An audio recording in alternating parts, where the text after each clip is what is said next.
Hello guys, අද මිනි vlog එකෙන් share කරගන්නේ අපි වෙසක් දවසේ තායිලන්ත වලදී මොකද කරේ කියලා. ඉතින් මේ ගිය අවුරුද්දේ වෙසක් දවසක් අපි ගියා ධම්මකාය පන්සලට. ඉතින් තායිලන්ත ආපු අය නම් සමහර අය දන්නවා ඇති. ධම්මකාය පන්සල ගොඩක් ප්‍රසිද්ධ වෙන්නේ මෙඩිටේෂන් වලට.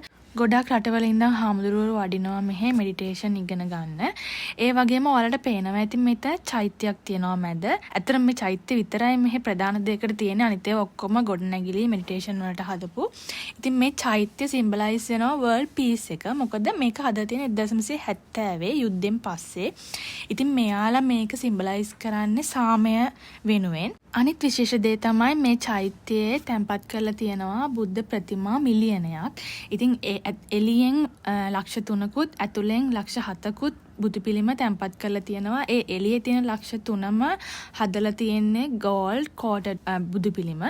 ඉතින් ඒ විදියට මේක අර ඇතුලේ තියෙන බුදු පිළිම ලක්ෂ 7 නම් එක අය ඩොනේට් කරපු බුදු පිළිම කියලා තමයි මෙයාලගේ සඳහන් වෙන්නේ.